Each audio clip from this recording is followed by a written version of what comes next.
पहाड़ों की हवा बहुत सुकून देने वाली होती है, लेकिन कुछ जगह ऐसी भी होती हैं जहां रात को हवा के साथ कुछ और भी चलने लगता है। ये कहानी मुझे मेरे एक दोस्त ने सुनाई थी। ये कहानी है कसौली की, भारत के नॉर्थ में स्थित एक छोटा सा हिल स्टेशन। मेरा दोस्त अपनी फैमिली के साथ कसौली घूमने गया था। उसकी बीवी और एक छोटा बेटा। शाम तक सब ठीक था। ठंडी हवा चल रही थी और पहाड़ों पर सुकून पसरा हुआ था। लेकिन असली कहानी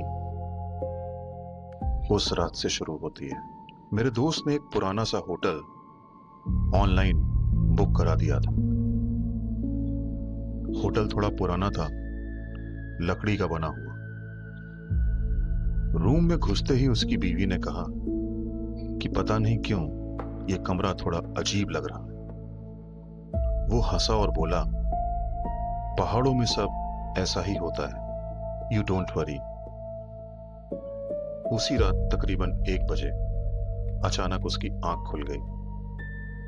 उसने महसूस किया जैसे कमरे में कोई चल रहा हो। वहां लकड़ी का फ्लोर था और उस पर चलने की हल्की हल्की आवाज आ रही थी। उसने सोचा शायद ऊपर वाले रूम से यह आवाज आ रही होगी और वो वापस सो गया। लेकिन कुछ देर के बाद उसका बेटा उठकर बैठ गया और बोला, पापा, कोई आंटी वहां विंडो के पास खड़ी है और मुझे बुला रही है। वो तुरंत उठकर बैठ गया, विंडो की तरफ देखा, कोई नहीं है। कौन बुला रहा है तुमको? उसने अपने बेटे से कहा।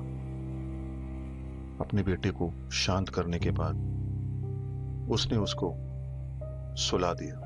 लेकिन यह बात उसके दिमाग में घर कर गई। उसने अपने बेटे को तो सुला दिया था, लेकिन उसके दिमाग से यह बात नहीं निकल रही थी।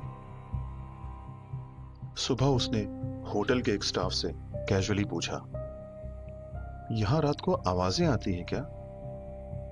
स्टाफ एक पल के लिए चुप हो गया, फिर बोला, सर, आपने कुछ देखा है क्या? उसने मना कर दिया, लेकिन स्टाफ ने धीरे से कहा, इस रूम में पहले एक लेडी रुकती थी, जिसकी खिड़की से गिर जाने के कारण डेथ हो गई थी। मेरा दोस्त घबरा गया। उसको सब समझ में आ गया था। उसको तुरंत अपने बेटे की बात याद आई। पापा, कोई आंटी खड़ी है विंडो के पास। उसका गला सूख गया। उसने बिना टाइम वेस्ट किए उसी दिन होटल चेंज कर दिया। जाते जाते उसने एक बात और बताई। जब वो होटल छोड़कर जा रहा था ना, उसने एक बार पीछे मुड़कर विंडो की तरफ देखा। वहां कोई खड़ा था, बिल्कुल उसी जगह पर जहां उसके बेटे ने उस रात किसी को देखा था। पहाड़ों में सब कुछ सुंदर नहीं होता।